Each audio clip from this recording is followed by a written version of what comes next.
Salut Vérino. Hey, salut. On va toujours commencer. C'est hyper difficile de démarrer un podcast. C'est vraiment genre les mecs surpris. Qu'est-ce que tu fais sur ce canapé?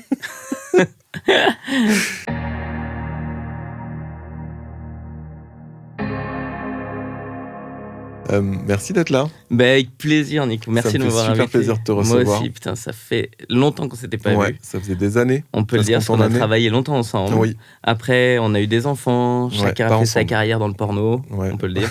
Et après, on est content de se retrouver maintenant avec cette lumière rouge. Avec cette belle lumière rouge qui nous rappelle un peu... le travail. Le travail, le passé. Eh ouais. C'est un podcast qui parle d'échecs. Ouais. Ah. Oui. Je te le redis au cas où. Quel a été ton premier échec ce matin? Mon premier échec ce matin? Ouais. Qu'est-ce que j'ai raté ce matin? Putain, tu sais, moi, j'ai réussi énormément. Si, il y en a un tout bête auquel tu as assisté. J'avais une interview au moment où on devait se parler. Et puis, j'ai reçu un message de la radio qui me dit on est bon, on est prêt. Donc tu vas très bien. Donc, et en fait le problème c'est que parfois, et ça m'arrive très rarement, vraiment j'essaie d'être au taquet dans tout ce que j'écris, dans tout ce que je reçois comme demande, etc., pour faire les choses correctement et puis bien mettre mon agenda à jour. Bien sûr. Mais ce matin visiblement j'avais un peu zappé et donc c'est voilà mon échec du jour. Non mais c'est cool, c'est pas trop grave comme échec. C'est quoi ta définition de l'échec à toi? Moi je crois que je fais partie des gens, alors ça va être, je suis désolé, on va avoir l'impression que je diffuse encore des trucs qu'on a déjà un peu entendus, mais pour moi l'échec il n'existe pas vraiment, quoi. Ça fait juste partie, c'est pas j'ai échoué, c'est j'ai pas encore réussi. Donc il y a des trucs, déjà en tant qu'humoriste l'échec il est vachement facile à vivre parce que c'est une source de blagues énorme.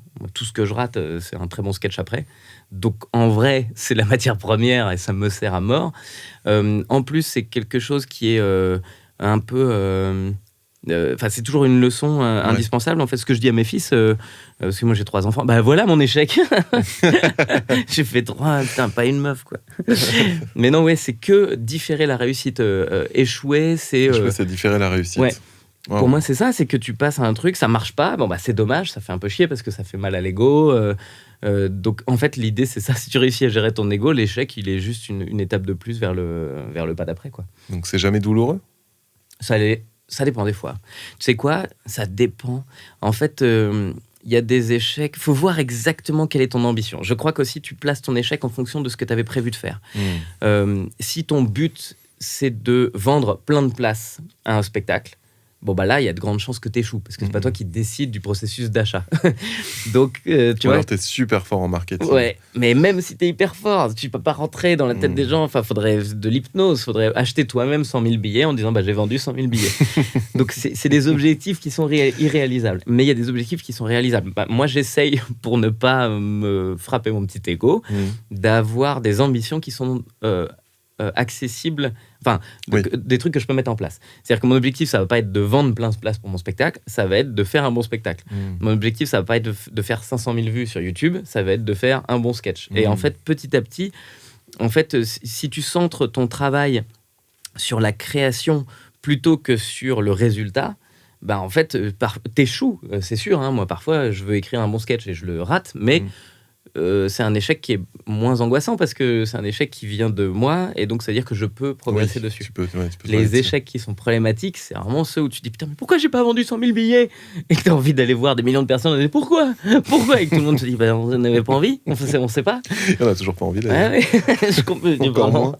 Je veux pas vous voir. Mais il faut voir où tu mets le curseur. C'est vrai que si tu veux faire une grande carrière, il y a de grandes chances que t'échoues. Et si je te dis échec, est-ce que ça te fait penser à quelqu'un en particulier? Nicolas Beignet. Moi, c'est le premier nom qui vient. Oui, on peut. Il y a plein de trucs qui ont pas réussi, clairement. Blague à part, non. Je t'associe pas à ça.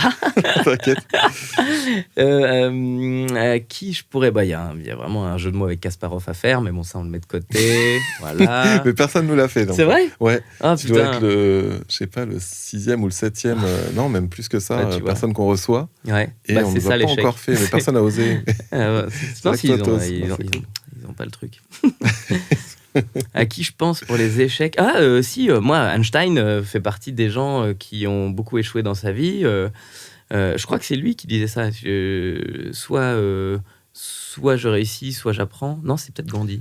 Alors, non, on nous a cité Mandela c'est peut-être pour Mandela. cette phrase-là. Putain, c'est fou, hein. Ouais, je commence à être c'est super presque fort raciste entre raciste et Mandela.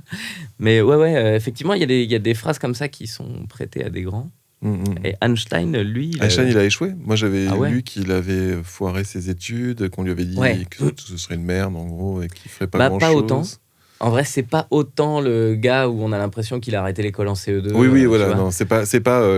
Il a quand même fait des... Il est arrivé à un certain niveau et tout ça, mais c'est juste qu'il a proposé des modèles en physique qui n'existaient pas et qu'on lui a dit... basé sur l'intuition. Ouais, c'est ça. Et c'était beaucoup d'intuition. Et l'intuition, effectivement, dans un milieu scientifique en plus où c'est très rigoureux, où les mecs te disent ça fait des siècles que ça marche comme ça, on l'a vu, hein, Galilée, il a beau dire que le soleil tournait autour du soleil, il a mis du temps à faire comprendre que c'était l'inverse. Bon, bref, en tout cas, effectivement, après, Einstein a beaucoup échoué. C'est à creuser. On va inviter nos auditeurs et nos viewers à aller se renseigner sur Einstein et son rapport à l'échec. Mais tu sais quoi ? J'ai lu un truc, c'est Charles Pépin en ce moment que je suis en train de lire sur la confiance en soi. Ouais. Et il dit la meilleure trajectoire pour un navire, c'est pas tout droit. La meilleure trajectoire, c'est qu'une succession de lignes brisées. Parce que tu dois remonter au vent. Oui. Et en fait, l'être humain, c'est ça. Il fait que remonter au vent. Donc tu peux pas aller tout droit. Ou alors, il y a des gens qui ont de la chance. Moi, j'ai eu très vite croisé des humoristes où toutes les lunes sont alignées. Tu sais pas pourquoi, le mec il débarque, il est hyper drôle dès le début, il transforme les essais petit à petit, t'as l'impression que sa voix est tracée, ça sent la réussite à plein nez, et en fait, tôt ou tard, il y a un moment où tu vas te casser la gueule, c'est pas quelque chose de méchant enfin, j'espère pas, j'espère que tout le monde va très bien réussir et que tout le monde va être heureux, mais en fait, moi, j'ai toujours eu ce truc-là de attention, hein, plus tu diffères ton échec, plus il va être difficile. Ouais, je vois ce que tu veux dire. Échoue dès le début, comme ça, c'est pas trop grave. Tu te pètes la gueule de la première marche, plutôt que de monter tout l'escalier et puis te vautrer depuis le haut de l'escalier où là, ça va être douloureux. Casse-toi la gueule sur chaque truc. C'est super intéressant ce que tu dis. Je crois que c'est vraiment un des fondements de ce podcast, en fait. Ouais. C'est vraiment, entre autres, cette notion-là, d'échouer beaucoup pour se tranquilliser par rapport à cette notion. Toi, donc, tu as échoué beaucoup. Est-ce que tu peux nous donner un pourcentage d'échecs dans ta vie ? Enfin, c'est pas facile à quantifier, mais est-ce que tu... En vrai, non, mais j'ai 3 réussites, quoi. Enfin, tu vois, vraiment, j'ai tout échoué. J'ai tout raté. Mais c'est même... je pense pas qu'il y ait grand monde qui n'ait vécu que des réussites. Je crois que tout le monde échoue en permanence. Le problème, c'est qu'en plus, on vit dans un monde d'images aujourd'hui.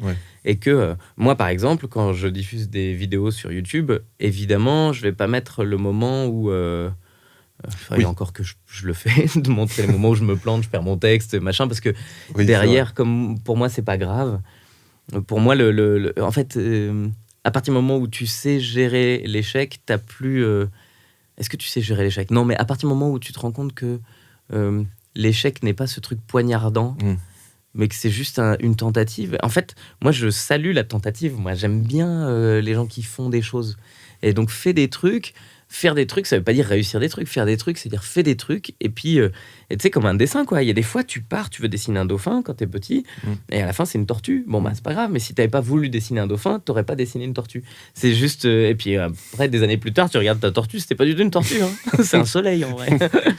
Mais voilà, il y a des trucs... Le schéma... L'essai, c'est important. Ouais. Sauf qu'on est aujourd'hui dans du narratif à mort. Ouais. Et que l'enfant, il montrerait son dessin en disant voilà, ce que vous voyez là, c'est un putain de soleil. Alors que non, ça voulait être une tortue, parce qu'à la base, ça devait être un dauphin. Et en fait, on montre que le résultat tout le temps. Et donc, et je crois que c'est ça la frustration de notre société, c'est qu'on dit aux gens, en fait, regarde tous les gens qui réussissent. Et non seulement regarde tous les gens qui réussissent, mais tu vas suivre... moi, il y a une période, je ne suis plus personne sur Internet, ou très peu de gens, et je suis plutôt des trucs de science, etc. J'aime bien découvrir des choses. Mais il y a un moment sur Twitter, je regardais les comptes de tous mes potes. Et en fait, t'es abonné à Twitter sur... t'as Redouane Arjan, t'as Roman Fressinet, t'as Fari, Boone. Et donc, tu lis le truc comme ça et tu te rends compte qu'en fait, chacun a une actu. C'est-à-dire qu'il y en a un qui est au festival du Marrakech du Rire, t'en as un autre qui tourne le dernier Astérix, t'en as un autre... j'en sais rien. Et tu vois le truc et au bout de 10 humoristes, t'as l'impression que tout le monde a une activité hyper chargée et que t'es le seul gland à rien foutre. Et en fait, tu te rends compte que non, c'est chaque personne qui fait un truc et qui le dit. Donc, il faut aussi savoir avoir beaucoup de recul par rapport aux informations qu'on reçoit aujourd'hui. Parce que tu passes 30 minutes sur Instagram, tu as vraiment l'impression que tu échoues et que tu rates. Et que c'est grave. Alors que non. Toi, quand est-ce que tu as commencé à avoir ce rapport à l'échec, ou peut-être à partir de quand tu as compris que c'était pas un problème? Alors moi, il y a vraiment eu un vrai tournant dans ma vie. J'en parle facilement parce que t'étais dans le coin à ce moment-là. Et puis j'en ai parlé avec lui. C'est l'apparition de Baptiste Le Caplin. Ah ouais. Qu'on salue. Ouais, qu'on salue. Baptiste, quand il est arrivé, j'avais un style qui était proche du sien. J'étais très énergique, je parlais très vite, il y a beaucoup d'images, ça partait en couille et c'était très très Le Caplin, quoi. Mais sauf qu'à l'époque, c'était pas Le Caplin, c'était Verino. Et puis il est arrivé et il avait beaucoup plus de talent que moi pour ça. Et avec le recul, c'est normal parce que c'est effectivement du Le Caplin ce que je faisais.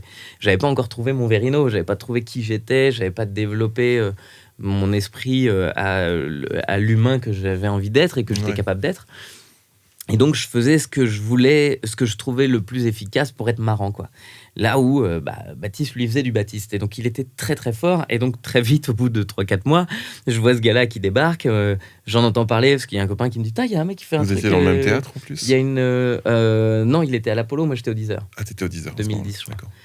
Et très vite, en fait, il explose tout, quoi. Et le mec, il prend toute la place. Et vraiment, je me souviens de 2010 d'avoir vu ma carrière me passer comme ça devant. Regardez, c'est la carrière de papa. J'avais pas d'enfant à l'époque, mais clairement, il y a ce moment-là, un truc de écoute, il va falloir trouver d'autres solutions, quoi. Tu te compares à l'autre et tu te sens. Et puis lui, le mec, il fait du cinéma, il fait 2 films dans l'année, il remplit du Bataclan, ou 20, je sais même plus, mais c'était énorme. C'est-à-dire, d'un coup, il y a eu un buzz énorme. T'as Gad Elmaleh qui en parle à la télé, t'as machin qui en parle à la télé, t'as truc qui en parle à la télé.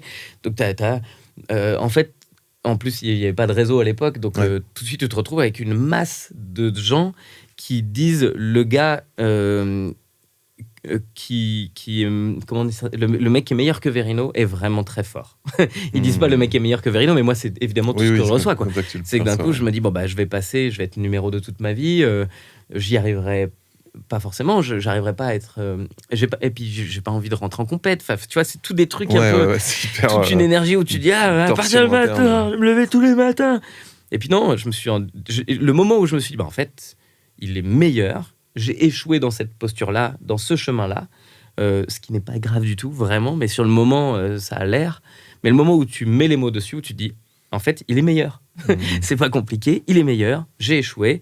Qu'est-ce qui nous reste comme carte, quoi? Faut être un peu un robot, un côté très cartésien. Qu'est-ce qui nous reste comme carte? Et puis là, en fait, il te reste rien comme carte. En fait, continue à réfléchir et améliore-toi, et puis découvre ce que t'es et réalise ce que t'as envie d'être, et puis creuse plus profond, parce que visiblement, ce que t'avais envie d'être, c'était Baptiste. Donc c'était pas. Aujourd'hui, je t'ouvre un tunnel spatio-temporel vers le toi de cette époque, du Verino qui découvre Baptiste et qui voit tout ce que tu viens de raconter. Qu'est-ce que tu te dis à Verino? Rien du tout. Je le laisse, il faut qu'il fasse ses expériences. Okay. Parce que, en vrai, ça n'a pas été une douleur tant que ça. C'est-à-dire juste, j'ai eu un « Ah, merde, j'ai pas pris le bon chemin ». C'est comme quand tu trouves une vanne et en tant qu'humoriste, ça arrive, des fois, on a des doublons. C'est-à-dire qu'il y a un autre humoriste qui a la même vanne. Et donc, ça peut partir en mode hey, qui l'a piqué, qui machin. Et moi, le premier truc que je me dis, c'est d'abord, déjà, est-ce que moi je l'ai piqué? Non, je le sais, je suis pas un voleur de vanne. Une fois que je sais que j'ai pas piqué la vanne, je me renseigne sur le fait que est-ce que je l'ai pas piqué sans faire exprès? Est-ce que je l'ai déjà vu quelque part? Est-ce que je l'ai entendu? Est-ce que ça a germé dans mon cerveau? J'en sais rien. Et mais toujours, il y a la bonne foi qui fait que je sais, je suis à l'aise, je l'ai pas fait consciemment. Et ensuite, derrière, l'autre étape, c'est si j'ai trouvé cette vanne et que lui, il a trouvé cette vanne. C'est une observation commune. Et puis surtout, est-ce que j'ai envie d'avoir la même vanne que lui? La réponse est non. Je l'enlève. En fait, c'est même pas une question de c'est moi qui l'ai trouvé avant ou de machin ou de bagarre. C'est juste, je n'ai pas envie de donner au public la même chose que quelqu'un d'autre, puisque mon cerveau est censé être unique. Je veux que mon cerveau, il il est un truc. Donc la plupart du temps, c'est comme ça que ça se passe. Ça s'est passé comme ça avec Baptiste. À partir du moment où je l'ai vu, je me suis dit, est-ce que du coup, je serais le meilleur client pour donner cette expérience aux spectateurs? Non. Les gens qui me diraient faut que j'aille voir un spectacle d'un mec énergique en ce moment, je leur recommanderais pas mon spectacle. Je leur recommanderais le spectacle de Baptiste. C'est bien quelque chose qui cloche, quoi. Et donc vous en avez parlé de ça avec Baptiste? Il y a peu de temps, on a joué ensemble à Bordeaux. Il est venu à l'Inglorious. Et puis j'ai réglé mes trucs aussi parce que t'as visiblement, bien avancé depuis. T'as construit ton truc. Ouais. Et puis nos carrières elles sont chouettes à tous les deux, tu vois. Donc aujourd'hui on remplit nos salles. Tous les deux et c'est enfin je sais pas comment dire ça. Mais ça me fait penser un peu à la rivalité Stallone Schwarzenegger dans les années 80. Tu dis puis là ils sont venus, les gars vous allez crever tous les deux finalement. Et donc il y a un truc où c'est un peu réglé, quoi. Et donc c'est un peu réglé, j'en ai toujours ri moi très facilement parce que c'est une expérience qui a été qui peut être douloureuse, hein. Enfin vraiment, bien sûr. Non, mais d'autres se seraient peut-être un peu plus décomposés et j'imagine que dans le chapelet des humoristes émergents, c'est un truc qui doit arriver souvent quand même. D'autant que on a quelques exemples très marqués. Et puis surtout aujourd'hui, où les humoristes qui émergent doivent avoir un style presque, tu vois. C'est-à-dire qu'on n'a plus le temps de développer des trucs. On n'a plus le temps. On devrait le prendre. On doit le prendre. Et moi, c'est comme ça que je ferais aujourd'hui si je démarrais. Et c'est ce qui s'est passé avec mon truc. Moi, je n'ai pas un style très marqué. Et justement, c'est ce que j'ai essayé de faire avec Baptiste. Mais tu as une personnalité, malgré tout. Tu as une personnalité remarquable, dans le sens où tu te démarques comme tout le monde. Mais si tu regardes un Bunaimin, il a un style une personnalité hyper... aussi. Ouais, mais elle est hyper identifiable. Oui, bien sûr. Farid, Roman, Blanche, c'est des humoristes. Haroun, ils ont tous une personnalité très identifiable et en 3 mots, tu peux la décrire. Mais toi aussi. Et 2 mots, gendre idéal. Ouais. On t'a déjà dit ça plein de fois. Tu vas voir qui comme spectacle? Tu vas voir le gendre idéal ou tu vas voir le chinois marrant? Moi, je vais voir le chinois marrant. Hein. Donc, le gendre idéal, pour que ça sonne pas mielleux, il faut des années à montrer que t'es pas con, quoi. Est-ce qu'il y a un échec qui t'a inspiré, toi? De quelqu'un d'autre? De quelqu'un d'autre ou de toi? Un gros fail. Le mec qui s'inspire lui-même. Non, mais ça peut. Moi, les gros fails, j'en parle toujours sur le plateau. Toujours, ça fait du bien. C'est souvent très drôle. Parce qu'en vrai, c'est les plantades, il n'y a rien de mieux. C'est marrant. Toi et d'autres humoristes, vous avez cette culture-là. Et c'est génial. C'est pour ça que je suis hyper content de vous recevoir ici, quoi. C'est que vous avez créé cette dynamique du rebond et d'assumer. Enfin, pardon, tu vas nous en parler, mais je trouve ça super intéressant, quoi. Et puis, des fois, tu te rends pas compte. Mais t'étais là à l'Inglorious quand je me suis fait agresser par un mec dans la rue. Je pense que oui. J'étais là. Qui est devenu le doigt dans l'œil, mec en bagnole. Et je me souviens que tu l'as raconté. J'étais là quand tu as commencé à raconter ça, mais j'ai pas. Si, c'était peut-être quand tu venais à Paris. Je débarquais. J'arrive à l'Inglorious en voiture. Et donc, il y a ce fameux truc que je raconte l'histoire rapidos, mais il y a un mec derrière moi qui klaxonne parce qu'on est dans des bouchons. Et je me dis, putain, fais chier, c'est relou. Le mec qui klaxonne les bouchons, ça sert à rien. Et au moment où les bouchons s'arrêtent, j'avance tout lentement. Je me dis, je vais le faire chier, quoi. Je vais l'éduquer. Voilà, il n'y a pas de bouchon. Qu'est-ce que tu vas faire, quoi? Et en fait, j'arrive au rouge, le feu passe au rouge, je suis coincé au feu et le mec descend de sa camionnette. Et je me dis, il va me défoncer la gueule, sauf qu'il vient et il me fout son doigt comme ça sur ma lunette. Et je me retrouve avec le... Et en fait, j'allais jouer à l'Inglorious ce soir, donc le plateau que je présentais à l'époque, dans lequel tu faisais la musique. Et c'était Free for the Ladies qui jouait entre chaque morceau, c'était super. Et j'ai toujours été un grand fan de Free for the Ladies. Et quand j'arrive et de Willy. Quand j'arrive C'était beaucoup de personnes aussi. Hein. Oui, t'es pas obligé. Il faut citer 3 marques. On est obligé, on a des sponsors, désolé. Et quand j'arrive sur le plateau, je suis presque sous le choc encore, parce que moi, j'ai pas l'habitude de me fighter, quoi.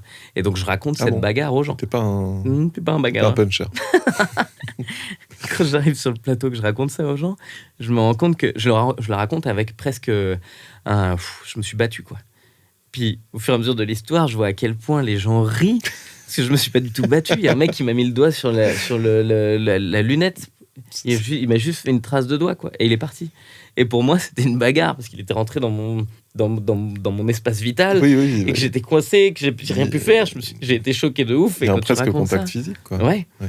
Et puis il rentre dans ton... Quand même, il y a effectivement quand même quelque chose, mais Mais en fait, tout le choc que j'ai vécu, quand tu le racontes, tu dis, bah, mon gars, il y a un mec qui a mis son doigt sur ton verre de lunettes. Hein. Donc tu fais ça, tu nettoies, et moi j'ai continué à conduire avec l'empreinte du doigt. Choqué. J'ai même pas eu le réflexe, j'ai continué comme ça. Ça aurait pu aller plus loin aussi. Ça aurait pu aller beaucoup plus loin, mais c'est pas du tout allé plus loin. Et ça, quand tu le racontes et que tu vois à quel point c'est reçu en drôlerie, tu dis, bah oui, effectivement, en fait, ça, l'échec pour nous, il est important. Faut voir ce truc-là. L'échec, il a la valeur de tout ce qu'on y a mis. L'espoir, l'envie, le rêve de ce qu'on a envie d'être. Moi, j'aimerais bien être quelqu'un de bien. Ça me plairait vraiment bien d'être quelqu'un d'intelligent, de posé, d'intègre, avec plein de qualités. Et donc, j'ai toujours cet espoir-là et je vais nourrir l'être humain que j'ai envie d'être de tout ça. Et le moment où tu fais de la merde et que tu réalises... Enfin, c'est hyper violent pour ton cerveau de dire, en fait, non, t'es un tocard, hein. Et tu dis, comment ça ? Parce que moi, je me rêvais quelqu'un d'hyper cool. Je me rêvais d'avoir des bonnes valeurs et tout ça. Et non, je suis un tocard. Bah, tu t'écroules vraiment. Mais c'est une dynamique de film, quoi. C'est une dynamique de scénario, en fait, ce que tu racontes. Exactement. C'est de l'espoir, de l'attente, et bam. Ouais.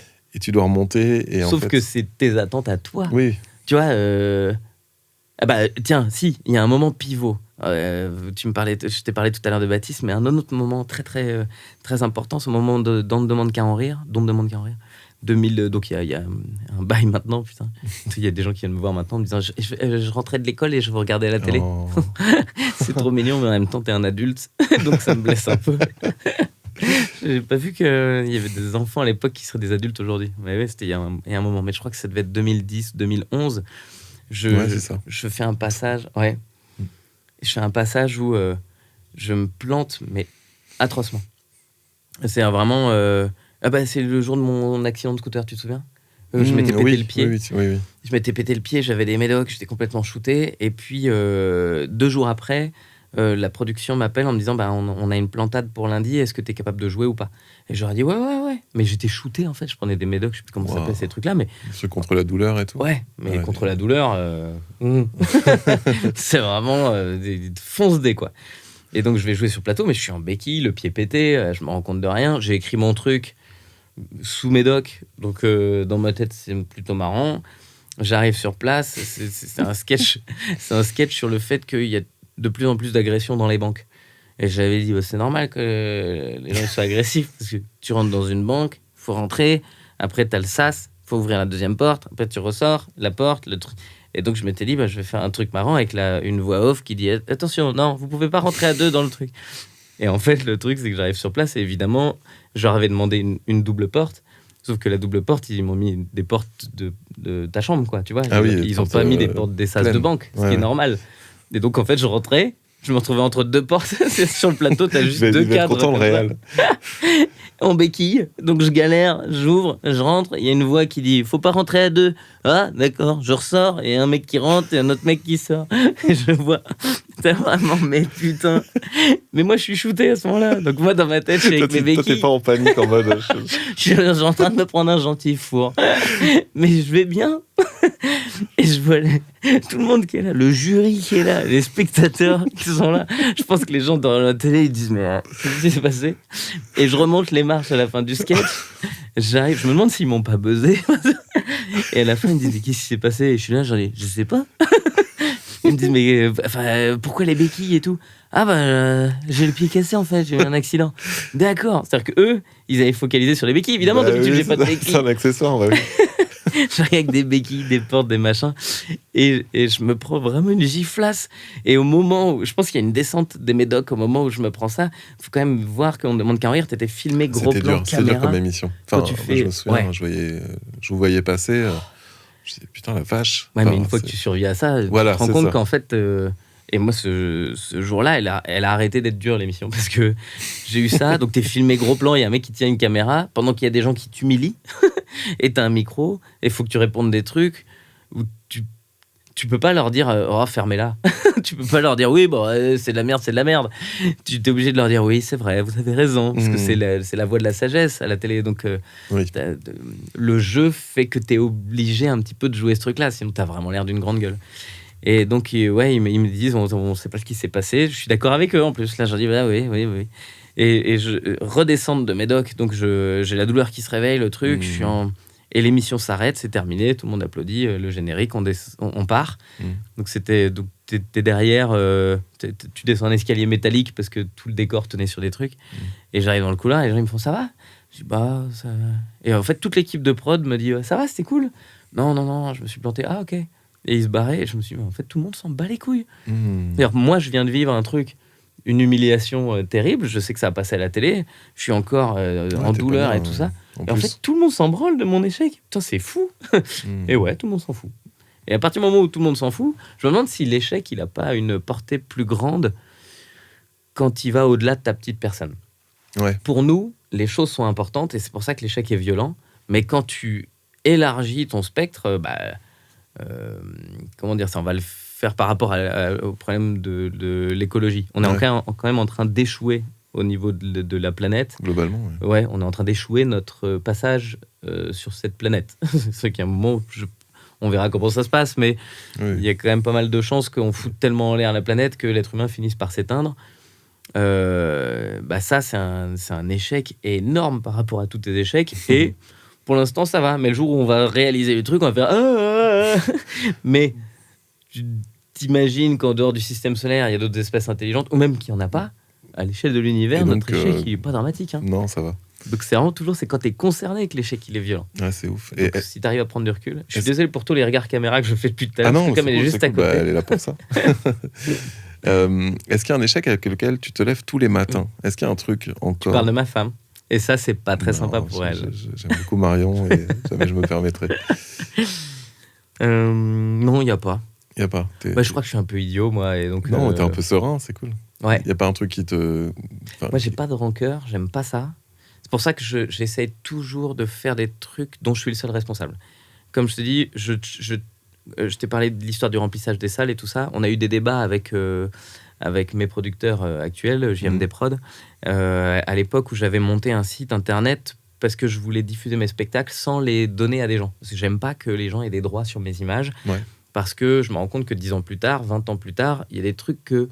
Le monde évolue, il y a des paroles que tu as tenues à l'époque que tu n'as plus envie de tenir aujourd'hui. Donc, et au-delà de l'ego qui fait que tu dis non, c'est plus moi, il y a aussi des trucs où tu dis en fait, c'était un peu maladroit à l'époque et j'ai pas envie aujourd'hui qu'on continue à diffuser des choses qui ne sont pas positives pour le monde, entre guillemets.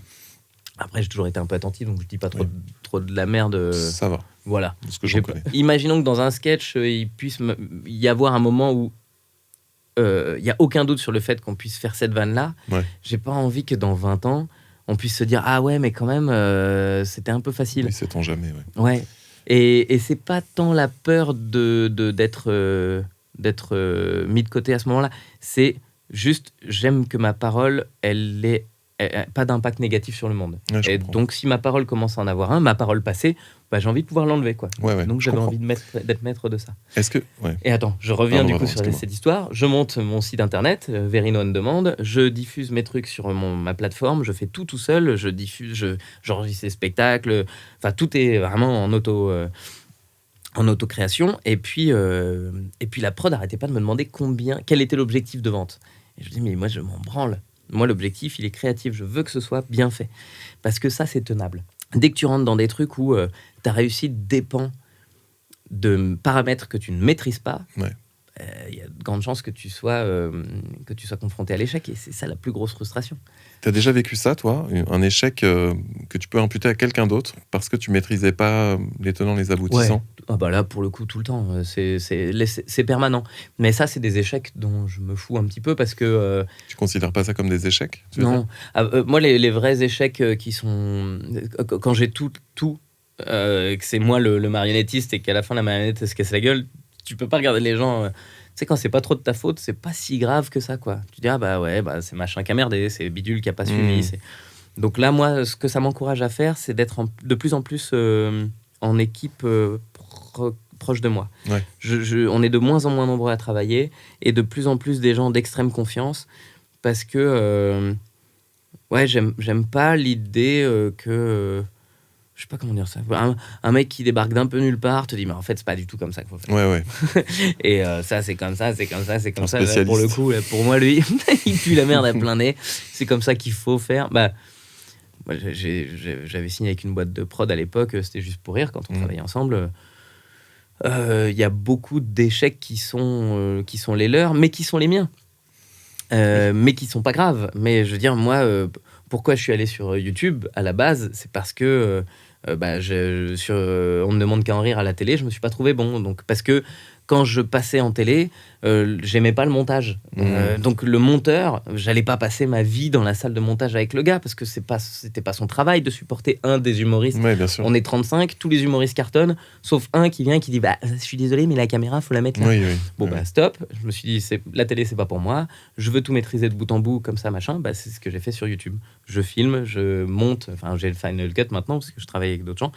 Mais au final, c'est moi qui décide de tout. Et quand ça échoue, ça échoue. Et du coup, c'est pas grave. Et je peux dire aux gens, bah, fais de ton mieux, c'est pas grave, viens. Alors que quand c'est pas moi le chef, et que je dis aux gens, fais de ton mieux, et qu'ils disent, oui, bon. Et là, ça fait chier quand t'échoues. Est-ce qu'il y a, tu penses, un trait de personnalité, de ta personnalité, qui pourrait être responsable de ton prochain échec ?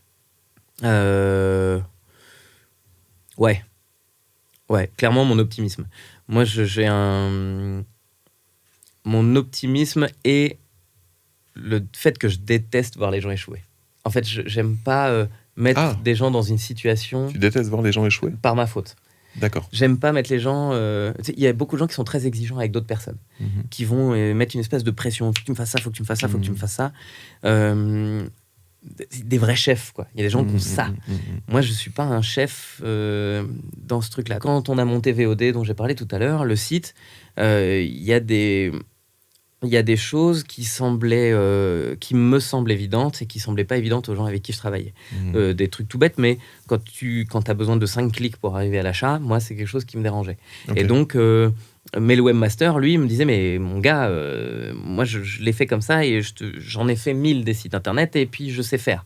Et moi, je dis, bah, je comprends que tu saches faire, c'est pas un problème. Mais moi, c'est pas comme ça que je voudrais le gérer. Et donc, j'aimerais que. Et donc, ça me prenait énormément de temps de diplomatie pour essayer de faire entendre ma parole, qui n'était pas forcément la bonne au final, mais qui était mon choix. Ouais. Et donc, ce que j'aime pas, c'est imaginer la même situation avec un webmaster qui est pas aussi solide que celui avec qui je travaillais à l'époque.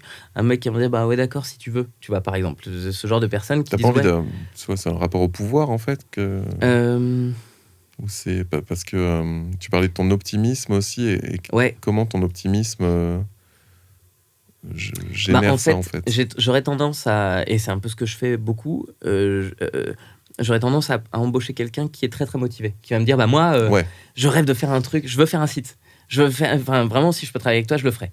Ok cool, bah viens dans l'équipe, tu vas faire un site avec moi et on y va. Ouais trop bien. Et puis au bout de 2 semaines je me rends compte que le mec il est nul à chier, mais nul à chier. Mais il avait la dalle. Et ben moi, je vais me retrouver comme ça m'est déjà arrivé. Ah bah tiens, j'ai un exemple. Pour le coup, j'ai déjà fait un truc avec un monteur. Le monteur, il me dit, j'ai très envie de bosser avec toi. Et dès que tu as un projet, vas-y, go, quoi. Et donc, j'ai un projet, je monte un truc. C'était de la vidéo et du sketch à l'époque. Je monte le projet, je fais la première vidéo, je tourne, je réunis des équipes de montage, de cadrage, de machin. Enfin, pas de montage à l'époque, justement. Et lui... Je lui dis, bah écoute, on s'était parlé il y a quelques mois, tu m'avais dit que tu avais très envie de bosser, go. Et puis, il vient, il récupère les rushs, il fait son truc, et le lendemain, il redébarque avec un pré-montage qui est catastrophique. Mais vraiment, aucun sens du rythme, et c'est nul. Et ce type-là, il est resté 3 jours à la maison pour faire un montage d'une vidéo de 4 minutes. Parce que tout ce qu'il faisait, il tapait à côté. Et donc, je finissais par le faire à sa place en lui disant... Et c'est comme ça que j'ai appris le montage, mon gars. C'est que j'ai fini par lui dire, alors attends, mais c'est quoi ton passage là ? Écoute, la voix, elle marche pas. Il faut qu'on voit l'image, mais avec ma voix à moi. Et une fois qu'on aura ma voix qui est passée, machin. Il me dit, mais on peut pas faire ça. Mais si, je crois que je t'ai vu faire ce genre de truc. Perte de temps incroyable. Et lui... J'ai presque envie de dire, à la fin, je me suis dit, bon, bah, franchement, je bosserai plus jamais avec lui, mais il était nul, mais il était pas agréable. Mais un gars comme ça, gentil, lui... C'est un problème. Bah, c'est un problème pour moi, parce que je vais jamais le lâcher. Mais je vais jamais le lâcher, je vais être gentil avec lui, mais je vais faire tout le taf à sa place. Et à la fin, il va dire ouais, j'ai tout fait. Il va être très fier, il va pouvoir dire c'est moi qui ai fait le montage. Et je vais dire oui, c'est vrai, c'est lui qui a fait le montage. Et voilà le piège dans lequel je peux être et qui peut m'emmener.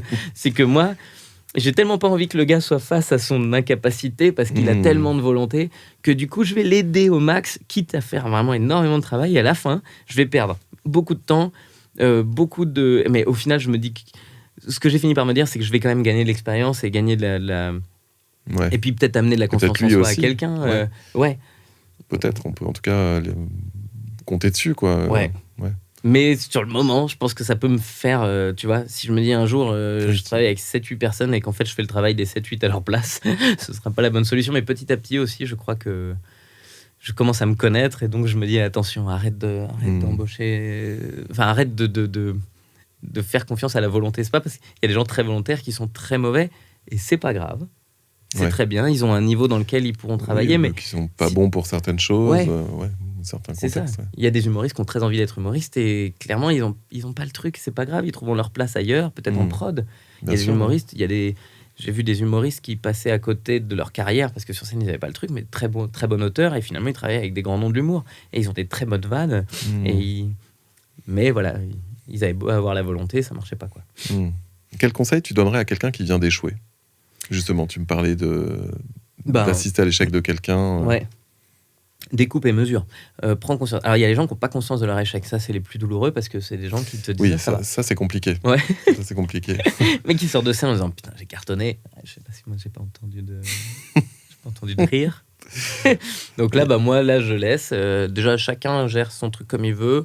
Si toi, tu penses que tu as cartonné, très bien. Si tu es heureux comme ça, franchement, mon gars, à la fin, on meurt. Sois heureux. Si t'es heureux parce que t'es inconscient, tout va bien.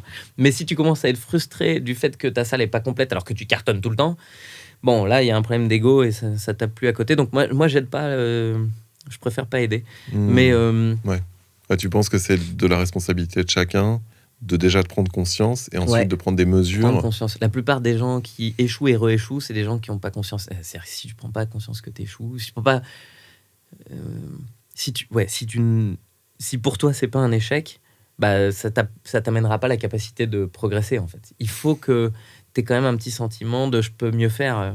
Ouais. Tu vois, parfois il y a des réussites, ça dépend de là où tu regardes. Hein. Moi, je peux faire un passage, un stand-up de 5 minutes dans lequel j'ai 3 rires. Je vais considérer que c'est un échec parce qu'il y a 3 rires dedans.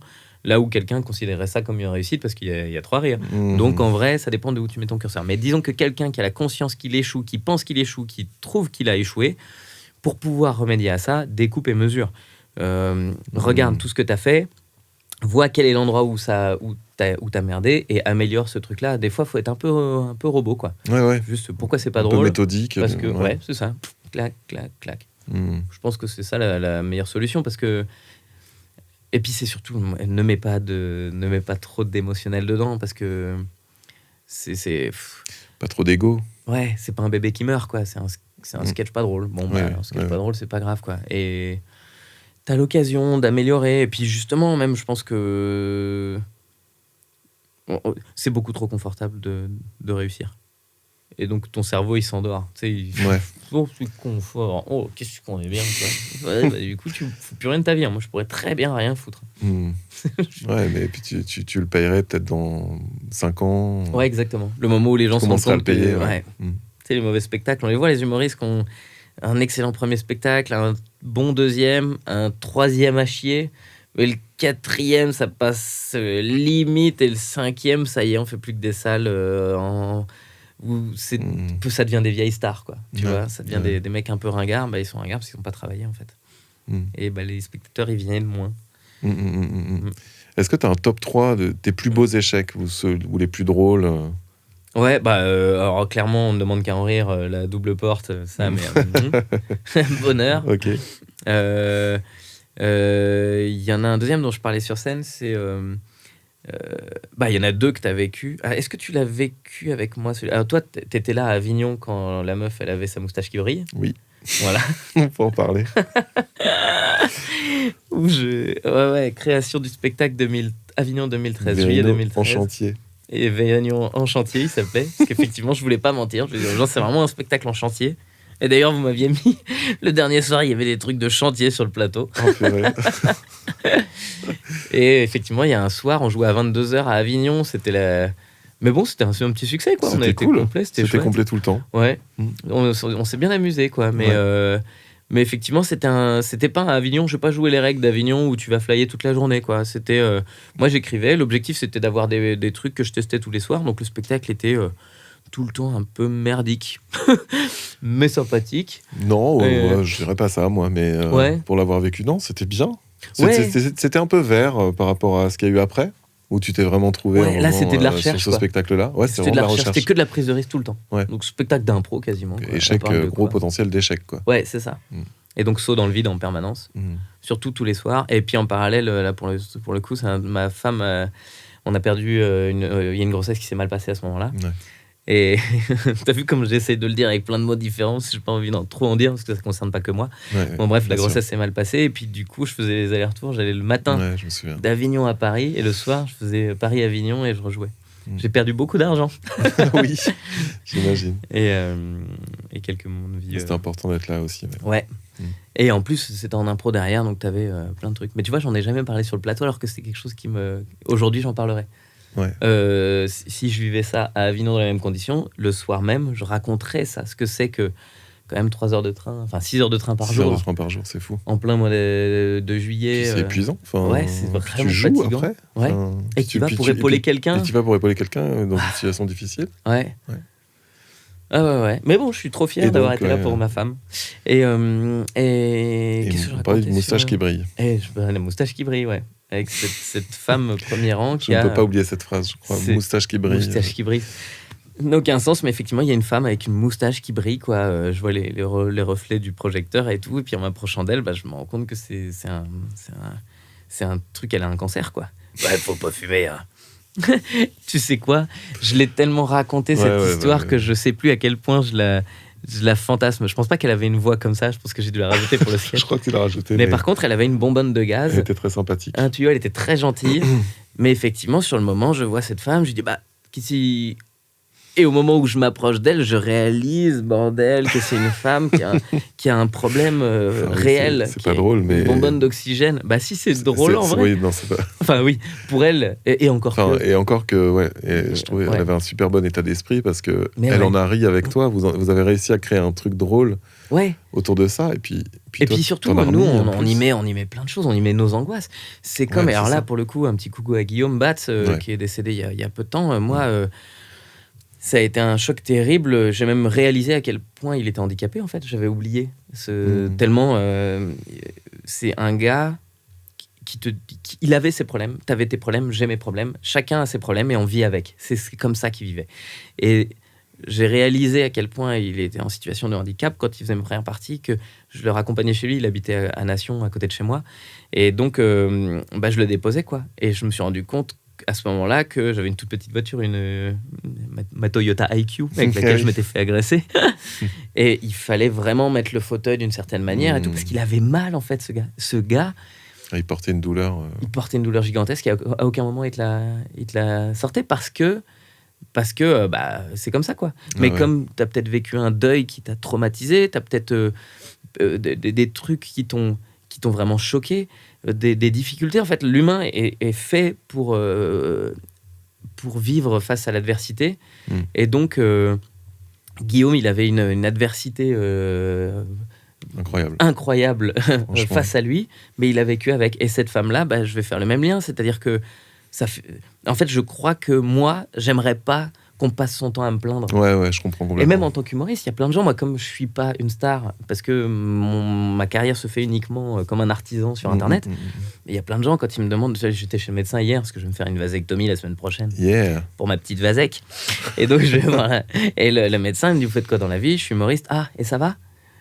Et tu vois, tout de suite la pitié, parce que comme je suis pas connu dans sa tête, comme elle me connaît pas, tout de suite le truc de... ça va, c'est pas un métier trop dur, mais mon Dieu, mais non, mais évidemment que ça va. Enfin, et d'ailleurs, il y a plein de gens comme ça qui m'ont déjà demandé si c'était pas trop difficile, qui ensuite sont allés voir sur Internet, qui ont vu les salles que je fais, et qui sont venus en me disant, putain, je suis désolé, mais en fait, t'es une star. Ben non, je suis pas une star, et oui, ça va. Mais je l'ai vécu, le côté un peu, j'ai pitié de toi, parce que j'ai l'impression parce que c'est mon angoisse que je te mets, quoi. Bien sûr. Et donc cette femme-là, je voulais pas lui mettre mon angoisse du cancer. Donc moi, je lui ai parlé comme je le fais tout le temps. Quand il y a un mec en fauteuil, quand il y a un... c'est Tu des considères êtres humains, comme, quoi. comme un être humain. Et puis, avec leurs problèmes qui se voient. Est-ce qu'il y a eu une modif de lumière ou c'est moi qui rêvais? Je sais pas. J'ai pas... Il y a un truc qui a bougé? Ça a flashé? Ah ouais, ça flash comme ça ici. D'accord. C'est-à-dire, j'ai parlé trop longtemps. C'est ce petit signal de... C'est long. Fausse terme. Non. Est-ce que tu as un petit dernier échec rigolo un deuxième que tu as vécu, c'est le mec avec sa hanche en bois. T'étais avec moi à Nantes, là, oui, ça me dit quelque chose, ça. Où le mec, il quitte la salle et oui, c'était un truc d'événementiel, un congrès de bâtiment ou je sais plus quoi. Non. Pour moi, non, c'était pas le bâtiment, c'était ailleurs. C'était... Putain, il y avait Joubert ce soir-là, si je me trompe pas. Ouais. Et c'était pour Leclerc. C'était Leclerc, pas un truc de vente avec des pour les drives. Ouais. Je crois que c'était ça. Parce que j'avais ri avec le fait que le mec avec son chambois, du coup le drive, c'était quoi son boulot? Bon bref. Et donc ce gars-là, moi sur le moment, je vois pas qu'il a un problème de hanche. Je vois juste un gars qui part pisser et je pense qu'il est torché. Et donc je rigole de ça, je l'imite sur le plateau et tout ça. Et puis tu te rends compte qu'en fait non, le mec il est pas du tout torché, c'est pas de son fait. Il est en situation de handicap, il galère pour aller aux toilettes. Et t'as toute la salle qui se refroidit, le silence monstrueux. Et là où cet échec, il est... Pour moi, je l'ai vraiment même pas vécu mal. Tu l'as vu en live. C'est-à-dire qu'en le racontant comme ça, tout le monde fait ah mais moi, sur le plateau, mais j'insulte les gens dans la salle. Et il n'y a pas un moment où vous me le dites. Stop, arrête-toi, c'est pas bon. Vous me laissez m'embourber dans mon truc, quoi. C'est ça, je veux juste dire quelque chose par rapport... Alors, toi, tu es un des humoristes avec lequel j'ai le plus travaillé. Et tu es vraiment un de ceux, je trouve, qui est le plus résilient par rapport à ça. Ouais.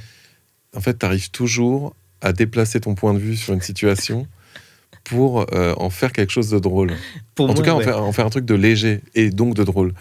Et tu vois, par exemple, cette situation, d'autres auraient pu se décomposer, commencer à rentrer dans la spirale du malaise. Ouais. Tu vois. Et puis alors là, t'es parti et tu foires forcément. Et qu'est-ce qui fait que toi, comment t'arrives à décaler comme ça? C'est quoi Je crois que je m'en bats les couilles. C'est t'en bats les couilles. Je crois que pour moi, il y a vraiment... c'est un truc d'égo, en fait. On dirait que ça glisse sur ton ego, en fait. Et que... Là, pour le coup, ouais, je lutte contre mon ego, mais j'ai pas beaucoup d'efforts à faire. Alors, il y a une période où je disais, j'ai pas d'ego, parce que vraiment, j'ai l'impression que c'est vraiment... Il y a des gens qui me parlent mal, et en fait, quand quelqu'un m'agresse, je vois tout de suite les informations qu'il me donne. Quelqu'un, comme je suis pas quelqu'un qui cherche à prendre de la place, quand je me mettais comme ça aussi, quand je me retrouve face à quelqu'un qui veut en prendre, ça m'arrive très souvent. C'est des producteurs, des machins, des mecs qui t'expliquent la live, qui viennent te parler comme ça. Mais un mec qui vient comme ça, avec toute sa certitude, j'ai pas de combat d'ego qui rentre en... Pour moi, il a perdu d'emblée. Il me donne toutes ces informations, quoi. Il est en train de me dire à quel genre de mec il est, ça roule les mécaniques, et que machin, et que truc. Et donc là où certains voient un coq qui vient, et il va falloir que je lutte contre lui, moi je me dis, il a perdu la guerre direct. Il a perdu. Je vois exactement le genre de personne à qui j'ai affaire, et d'emblée, je sais que je travaillerai pas avec lui. Je sais qu'il a perdu son truc. Donc je n'ai pas de rapport de force. Jamais. Je déteste ça. Parce que j'allais dire, je sais que je vais perdre. Quelque part, il y a de ça. Je veux pas rentrer dans un conflit que je suis capable de perdre. Ça m'intéresse pas. J'aime pas ça. Je vois pas ça va me prendre la tête pour rien. J'ai pas envie de passer 6 semaines à me dire mais comment j'aurais dû parler et tout. Même ça, c'est dans ton rapport au monde, mais dans ton rapport à la scène, t'as ce truc-là aussi. Ouais. C'est-à-dire que je t'ai vu partir dans des trucs, perdre le public. Faire un pas de côté, dire un truc, et en fait mettre le public dans cette dynamique de je vous ai perdu et les reprendre. Mais franchement, moi j'ai... Parce que ce qui est intéressant, c'est la vérité. Ouais, mais j'ai des souvenirs d'halluciner de te voir faire des trucs comme ça. Tu creuses des trous, tu creuses, t'arrives en bas, tu vois, y a rien. Faut remonter maintenant. Mais à partir du moment où tu avec une telle légèreté que je trouve ça fin. Parce qu'en fait, elle est là, la drôlerie pour moi. Pour moi, ce qui est drôle, c'est ce qui est vrai. À partir du moment où tu mens, ouais. Je sais pas comment dire ça, quoi, mais c'est déjà arrivé dans la vie, c'est des gens qui disent un truc et en fait tu touches exactement le fond de leur problème. Alors, et tu mets tellement les 2 pieds dedans qu'ils font le bâtard. Et ils font ça par protection. J'aurais pas d'exemple en tête. Mais moi j'ai vécu ça avec toi. Ah ouais? Ouais, enfin, après, moi, j'ai jamais été dans un rapport de force avec toi, mais t'as t'as ce truc-là de pas t'encombrer comment dire, d'apparence ou de choses comme ça, et d'essayer d'aller droit au but, en tout cas. Ouais, moi j'aime bien. Et c'est cool. Enfin, c'est génial. Et bah, des fois, ça peut être un peu. Tu vois, ma femme, elle me dit, bah, il y a une période où elle me dit, mais t'es en train de te transformer. En fait, elle me disait, tu manques de sentiments à certains moments. Tellement pour toi, rien n'est grave. Je dis, mais non, mais les sentiments, je les ai. Moi, je ressens les choses. Ce qui m'intéresse, ça va être de baiser ce sentiment-là, quoi. De le rendre pas viscéralement insupportable. Hein. Je crois qu'il y a quand même quelque chose. J'aime pas les gens malheureux. J'aime pas les situations. J'aime pas les situations graves. Ok. Et donc, pour que ce soit pas grave, bah, c'est obligatoirement marrant, quoi. Tu vois, un truc, quand Guillaume est mort, au moment où j'écris un passage, donc le soir de ma vidéo, il est mort dans la journée. J'avais pas envie d'écrire des blagues. J'avais envie de dire au revoir à ce copain-là, grandiose, et de pouvoir signifier. Alors, j'ai pas parlé de Guillaume Batz, j'ai dit j'ai perdu un ami. Et ce qui est vrai, j'ai raconté moi mon rapport à la mort, Et puis, je me disais, est-ce que je dois même monter sur scène et tout ça. Puis, dans ma réflexion, je me dis, bah oui, je dois monter sur scène, ne serait-ce que pour lui qui peut plus le faire. Et je me dis, mais en même temps, il n'y a pas grand-chose qu'il peut faire aujourd'hui, puisqu'il est décédé. Donc, il y a tout qu'il peut plus faire. Et puis, il n'y a même pas grand-chose qu'il pouvait faire déjà quand il était vivant, ne serait-ce qu'une galipette. Et en fait, tu arrives au stade où tu te dis, putain, la manière de rendre hommage, le truc, et tu vas plus loin, et tu te dis, alors, j'ai pas pu faire la vanne, parce que comme je voulais pas parler du fait que c'était Guillaume, j'ai pas déplacé ça vers le statut de handicap. Mais moi, dans ma tête, je me suis dit, mais tu vois, cette espèce de bonne volonté il peut plus faire, il faut que je fasse ça pour lui. Bah, tu le décales en disant, bah, tu fais ça pour lui ou pour toi? Bah, tu fais ça pour toi, parce que si tu fais pour lui, t'as fait autre chose. Mange une banane, ça, il est pas capable de le faire. Et puis ensuite, mais même quand il était vivant, il y avait pas de trucs qu'il pouvait pas faire. Et tu faisais pas des galipettes en hommage au fait qu'il sait pas faire de galipettes. Donc en fait, tu fais ça pour qui exactement? Quel est ton intérêt? Et moi, j'aime bien découper mon cerveau. C'est marrant, c'est drôle. J'aime bien voir où est-ce que je suis un peu teubé. D'après toi, c'est quoi ton prochain échec? Bah là, écoute, ça va être intéressant les prochains mois, années, de découvrir ce que je vais faire. Pour moi, le monde de l'humour, il évolue énormément. Il y a une véritable responsabilité de l'humoriste, parce que avant on parlait sur scène et c'était ça notre travail, et il y avait des producteurs qui produisaient le spectacle, qui s'occupaient de faire des affiches, qui s'occupaient de mettre les affiches, qui s'occupaient de faire les relations presse, qui s'occupaient de te mettre à la télé. Là où aujourd'hui, moi je vis dans un vase clos de cette taille-là, où je fais ma communication en écrivant des choses qui vont me servir à remplir ma salle, qui vont faire que dans la salle il y a des gens qui vont faire que je vais pouvoir filmer des choses pour pouvoir remplir ma salle. Enfin, on vit dans ce vase clos, et j'essaie de faire du bon travail pour que de là, ça fasse grandir ma notoriété. C'est-à-dire que je ne vais pas prendre des millions d'un coup, mais par contre, il y a un gars qui va me trouver drôle, qui va dire vraiment il est très très drôle, qui va en parler à son frère, et le frère va regarder, il va en parler à sa femme, puis ensemble ils vont venir voir le spectacle avec un couple d'amis, parce que ça fait longtemps puis le couple d'amis il va trouver ça chouette, et puis machin. Donc ça va prendre des siècles. Mais en tout cas, c'est vraiment ce travail d'artisanat qui me plaît. J'aime l'idée de ne pas être Ikea. J'aime l'idée d'être un mec qui ponce ses meubles tout seul, qui fabrique son petit truc et qui met le bois comme il a envie de le mettre. Et là où je voulais en venir, c'est que jusqu'à maintenant, le monde de l'humour était géré par des Ikea, c'est-à-dire des grosses boîtes de production qui ont beaucoup d'argent et qui prenaient un artiste, qui le placardaient partout, qui le foutaient en télé. Les mecs, ça devait être des machines à blagues, parce qu'en télé, c'est que comme ça que tu peux exister. Il n'y avait pas des formats de podcast comme celui-là. Tu vois, là, moi, j'ai pas été très drôle pendant toute notre discussion. C'est quelque chose qui fait qu'en télé, j'aurais été banni immédiatement. Parce que, du coup, je n'ai pas mon rôle de comique. On n'a pas orienté ça vers la vanne, quoi. Vraiment, c'est un vrai sujet de... Mais n'importe quel humoriste, en télé en tout cas, déjà, il y a des sujets de fond comme ça se traite pas en télé. Oui, ou sur des chaînes peut-être avec un peu moins d'audience. Ouais, c'est ça. Et donc le monde, il évolue tellement qu'aujourd'hui... la production change, la manière de produire les spectacles. Et donc, je suis très curieux de voir, là, tu vois, moi, je travaille avec Jean-Marc Dumontet en ce moment, qui est une boîte de prod qui a vraiment beaucoup de talent en interne. C'est des gens Jean-Marc, c'est quelqu'un qui sait vraiment embaucher des très, très bonnes personnes. Et donc, c'est des bonnes personnes qui ont beaucoup de talent et c'est une bonne boîte de prod.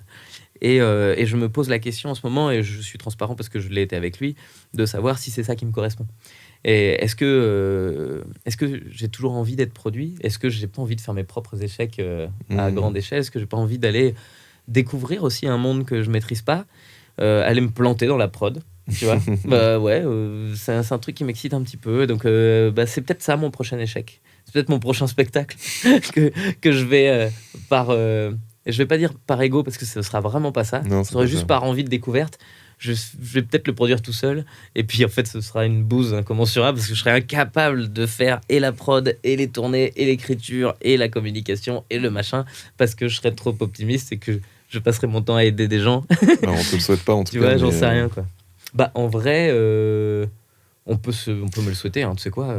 Ce sera que on te souhaite que ça marche aussi, quoi. Sera... C'est quand même cool quand ça marche. Mais en tout cas, t'es préparé, t'es armé, ouais. quoi. Ouais.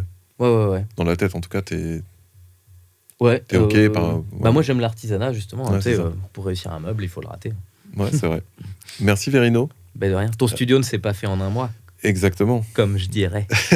Est-ce que on peut parler de ton actualité quand même ? Pourquoi quand même genre non parce qu'en fait, d'habitude j'ai l'impression qu'il y a eu un décès. On peut parler quand même malgré tout le fait dans l'oreillette il me dit on peut refaire l'intro parce que normalement on présente les artistes les invités au début. On a un peu oublié de le faire, j'ai un peu oublié de le faire. Ah oui, on a discuté comme des copains quoi. Ouais, et du coup en même temps je pense que les gens me connaissent suffisamment. je suis là, donc je pense vraiment qu'il y a un fou. Comme vous voulez. Après on peut limite même garder ce qu'on vient de se dire là en disant à la fin on a oublié de te présenter au début. Moi je serais pour ça. Fred me disait on refait l'intro pour genre salut Verino. Salut. On va pas faire ça. Mais tu sais quoi, on peut mettre ce passage en intro comme ça les gens voient qu'on a oublié. Donc ça c'est ça c'est la fin du spectacle dans lequel la fin du podcast dans lequel je me présente. Donc déjà je peux vous le dire maintenant que c'est terminé, c'est hyper intéressant. Restez jusqu'au bout. La 5e va vous surprendre. Et en plus c'est un bonheur de discuter. Et je suis Verino, humoriste, blaguiste moi je suis poseur de blagues. Poseur de blagues. Comme un plaquiste. Ouais, un plaquiste, poseur de plaques. Et moi c'est ça. Pour moi j'aime décrire ce métier de cette manière-là parce que du coup, tout ce que tu fais après est une bonne surprise. Si ton spectacle est intelligent, c'est une bonne surprise. Si ton jeu est bon, c'est une bonne surprise, tout ça. Mais à la base, je fais juste des petites blagues. Ok, et en ce moment, écoute, on vient de finir la 2e année de tournée avec Focus. Ouais. Qui s'est très bien passé. Vraiment, c'est trop cool. J'adore ma carrière. Franchement, j'adore ma carrière parce que je suis dépendant de personne. C'est-à-dire qu'il n'y a pas le directeur de France Inter qui va dire désolé, ton émission n'est pas reconduite l'année prochaine. Parce que c'est moi le directeur de YouTube, de mon YouTube à moi, de ma chaîne YouTube. C'est moi le directeur. Ouais. Donc c'est moi qui décide que mon émission est reconduite. Donc dis donc Internet est reconduit l'année prochaine, tous les samedis à 11h. Et puis là, je termine ma saison cette semaine, je pars à Toulouse demain. Okay. Je me fais 2 Toulouse mercredi, jeudi. La première était complète, on a rajouté une deuxième qui est quasi complète aussi. Et puis samedi, là même, je suis à Nantes. La première était complète, on a rajouté une deuxième. Je joue à 17 et à 21h. Parfait. Et donc ce sera ça ma petite fin de saison. Je crois que j'ai encore d'autres dates cet été, mais c'est quoi Verino.fr avec toutes les dates. Verino.fr. Ouais, comme ça vous avez toutes les dates. Le lien. Il y a toutes les dates. On a fait un super site. Le site est génial. Ok. Vraiment pour le coup. Avec une carte de France. Comme je fais beaucoup de... Pardon pour le tapage dans le micro. Je fais beaucoup de villes presque. Oui, toujours. Ouais, toujours. En fait, c'est la tournée des villes presque. C'est la tournée des villes presque, en fait. Et c'est super parce que tu vas voir les gens. Bah ouais.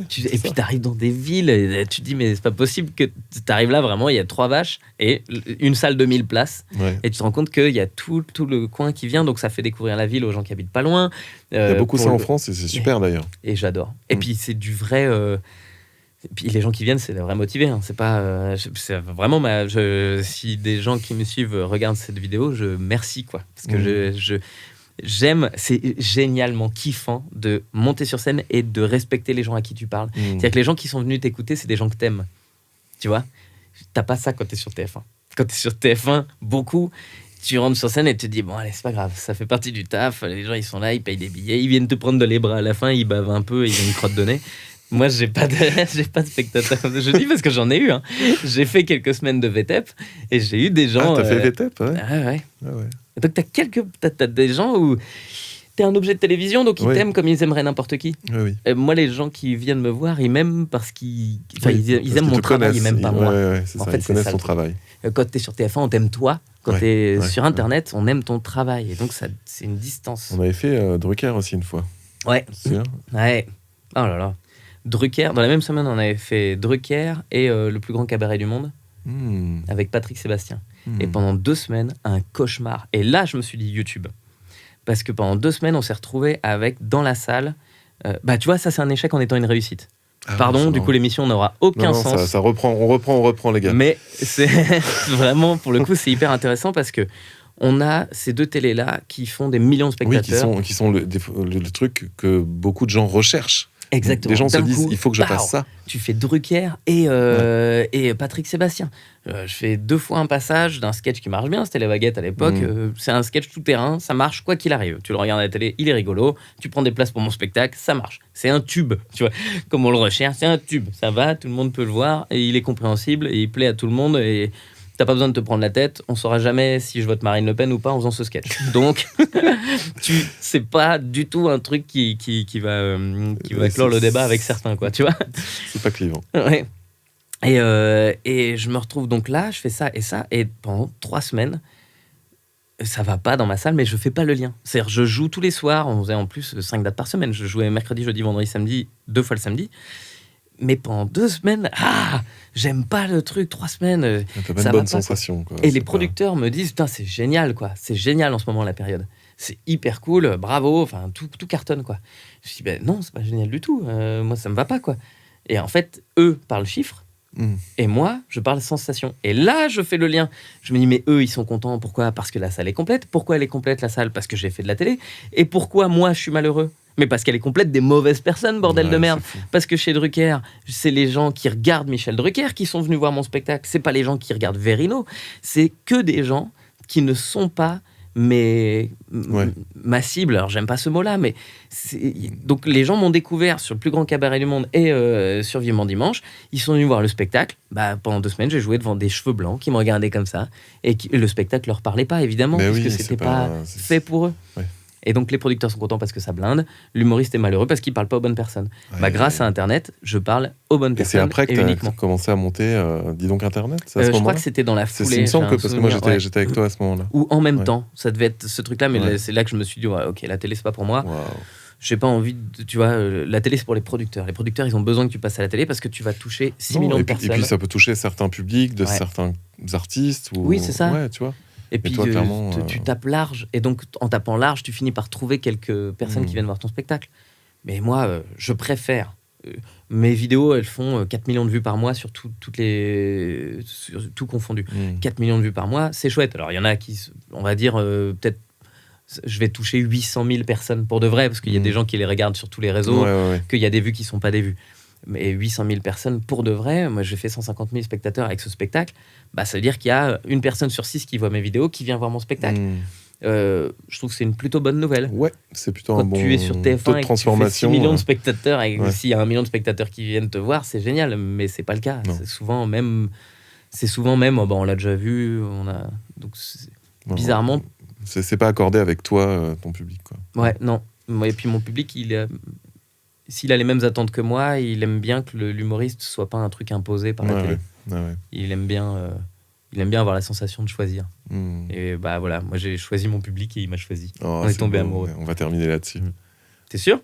Tu veux pas refaire une intro ? On peut ressortir un souvenir et lancer un quart d'heure. Tellement.